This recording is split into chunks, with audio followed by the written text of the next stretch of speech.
இன்னைக்கு நம்ம எதை பற்றி பார்க்க போகிறோன்னா, உலகத்தையே அச்சுறுத்தின அடால்ஃப் ஹிட்லர் பற்றி யாருக்கும் தெரியாத உண்மையை தான் நம்ம இப்போ பார்க்க போகிறோம். 2ஆம் உலகப் போரில் லட்சக்கணக்கான யூதர்களோட சாவுக்கு காரணமான இருந்தவர் இந்த ஜெர்மனி நாட்டைச் சேர்ந்த சர்வாதிகாரியான அடால்ஃப் ஹிட்லர். இவர் தான். இவர் என்னதான் பெரிய அரசியல்வாதியாக இருந்தாலும் இவரை பற்றி நிறைய பேத்துக்கு பல உண்மை தெரியல. சரிங்களா? சில மக்கள் என்ன சொல்கிறாங்கன்னா, 1945 இவர் இறக்கலை, உயிரோட தான் இருந்திருக்காரு அப்படின்னு சொல்கிறாங்க. அப்படி உயிரோட இருந்தாருன்னா அவர் எங்கே இருந்தார்? இவர் அர்ஜென்டினா நாட்டில் 95 வயசு வரைக்கும் வாழ்ந்துட்டு தான் இறந்தாரு அப்படின்னு சொல்கிறாங்க. சரிங்களா? தன்னுடைய வாழ்நாள் முழுவதும் ஜெர்மனி நாட்டோட நன்மைக்காகவே போராடின இவர் ஒரு ஜெர்மானியன் கிடையாது அப்படின்னு சொல்கிறாங்க. இதை உங்களால் நம்ப முடியுதா? ஆமாங்க, அதுதான் உண்மை.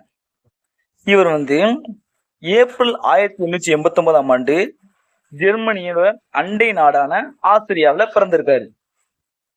தன்னுடைய பள்ளி ஆசிரியரான ஜெர்மானியை சேர்ந்த லியோபோல்ட் போட்ஸ் அப்படிங்கிறவரால் பெரிதும் ஈர்க்கப்பட்டு அந்த ஆசிரியர் மூலமாகவே ஜெர்மனி மீது தீராத ஒரு லவ் வந்திருக்கு, ஒரு காதல் ஏற்பட்டிருக்கு. சரிங்களா? இதனாலேயே இவர் 1ஆம் உலக போரில் ஜெர்மனி நாட்டோட இராணுவத்தில் 1914 சேர்ந்துட்டார். சரிங்களா? பின்னர் 1925 தன்னோட ஆஸ்திரிய நாட்டோட குடியுரிமை விட்டு முழுசா வெளியேறி ஜெர்மனி நாட்டுக்காரரே முழுசா மாறிட்டார். இறக்க குணம் கொஞ்சம் கூட இல்லாத பெரிய கொடூர குணமுள்ள சிந்தனை கொண்டவர் தான் ஹிட்லர். ஆனா இவர் சிறந்த ஓவியன்னு சொல்லிட்டு நம்ப முடியுதா? ஆமாங்க, இவர் மிக சிறந்த ஓவியர். இவரோட வாழ்க்கையோட லட்சியமே ஒரு சிறந்த ஓவியனா மாறணும் அப்படிங்கிறது தான். முதல் உலகப்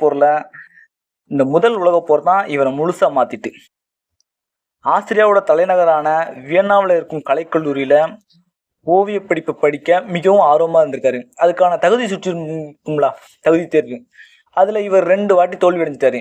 ஏன்னா கட்டிடங்களை விதவிதமா அழகா வரைய தெரிஞ்சவருக்கு ஒரு மனுஷனை அப்படியே வரையக்கூடிய திறமை இல்லை. அதனால இவர் அங்க படிக்கிறதுக்கு வாய்ப்பை இழந்துட்டாரு. அப்படி இருந்தாலுமே இந்த ஓவியம் வரைகிறதுக்கான ஆர்வம் இவர்கிட்ட குறையவே இல்லை.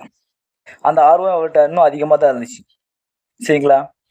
இவர் ஜெர்மனி நாட்டோட சர்வாதிகாரியா ஆன பிறகு அங்குள்ள அருங்காட்சியகம்லாம் இருக்கும்ல, அதுல உள்ள மாடர்ன் போட்டோ, அந்த மாடர்ன் ஓவியம் அவ்வளோத்தையும் எடுத்துட்டு இந்த ஹிட்லர் வரைஞ்சிருக்காருல அந்த படத்தை அந்த அருங்காட்சியகத்தில் வச்சுட்டாங்க. இவர் இளம் வயசுல தன்னோட தாயை இழந்து ரொம்ப கஷ்டத்துல வாழ்ந்திருக்காரு. சரிங்களா? இவரோட ஓவியம் வரைஞ்சி அதை விற்க முடியாம ரொம்ப கஷ்டப்பட்டுருக்காரு. எப்போ வரைக்கும்? 1909 வரைக்கும் அப்படியே ரொம்ப கஷ்டத்துல இருந்திருக்காரு. அதுக்கப்புறம் ஒரு பொது தங்குமிடத்துல தங்கி 1913 வரைக்கும் அங்கேயே வாழ்ந்திருக்காரு.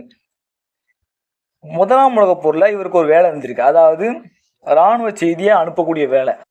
இப்படி செய்தி அனுப்பிட்டு இருக்கும்போது ரசாயன குண்டு கடுமையான தாக்கி இவருக்கு ஒரு பாதிப்புகளை ஏற்பட்டு, இந்த பாதிப்பு ஏற்படுத்தினதுக்கு அப்புறம் தான் இவர் ஒரு மூர்க்கத்தனம், ஒரு அரக்க குணம் உள்ளவரா மாறி இருக்காரு.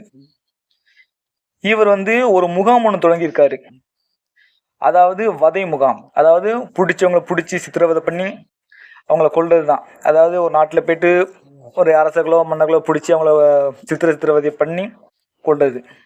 அந்த முகாமுக்கு இவர் ஒரு வாட்டி கூட போனது இல்லையா. லட்சக்கணக்கான உயிர்களை போரில் கொண்டிருக்காரு. ஆனால் ஒருத்தங்களை சித்திரவதைப்படுத்தி கொள்றத அவர் பார்க்க விரும்பாதவர். அதனாலேயே அவரால் உருவாக்கப்பட்ட முகாமுக்கே அவர் ஒரு நாள் கூட போனது கிடையாது. என்னதான் மனிதர்களை இவர் கொடூரமா தாக்கி கொண்டாலும் விலங்குகளை சாவறதுக்கு இவர் விரும்பாதவர். ஏன்னா விலங்குகளோட பாதுகாப்பாண்டி பல ஏற்பாடுகளை இவர் செஞ்சிருக்காரு. இவருக்கு அமெரிக்க அரசு நோபல் பரிசு பெறும் போட்டியாளர் வரிசையில் இவரோட பேர் இருந்திருக்கு. அதுக்கப்புறம் இவர் அந்த போட்டியிலேருந்து நானே இல்லை விளைவிக்கிறேன், எனக்கு நோபல் பரிசு வேண்டாம் அப்படின்னு சொல்லிட்டாரு. அது மட்டும் இல்லாமல் ஜெர்மனி நாட்டில் உள்ள எல்லா மக்களையும் நீங்கள் யாருமே நோபல் பரிசுமே வாங்கக்கூடாது அப்படின்னு சொல்லியிருக்காரு. இது சொன்னதுனால அமெரிக்காவோட பிரபல பத்திரிகையான டைம்ஸ் பத்திரிகை அதில் உள்ள அட்டை படத்தில் இவர் தான் உலகத்திலே சிறந்த மனிதன், அதாவது எப்போ 1938ஆம் ஆண்டு சொல்லியிருக்காங்க. சிறந்த மனிதன்ட்டு அவரோட புகைப்படத்தோடு போட்டிருக்காங்க. சரிங்களா? ஓகே வீவர்ஸ், இது போன்ற பல தகவல்களை பெறுவதற்கு நம்முடைய சேனலை சப்ஸ்கிரைப் பண்ணுங்கள், கமெண்ட் பண்ணுங்கள், ஷேர் பண்ணுங்கள். உங்களுக்கு எந்த விதமான ஃபேக்ட்ஸ் வேணுனாலும் அதை கமெண்டில் தெரிவிங்க. நான் உங்களுக்கு அதை பற்றிய தகவல்களை உங்களுக்கு எடுத்து சொல்கிறேன். சரிங்களா? தேங்க்யூ ஃபார் வாட்சிங்.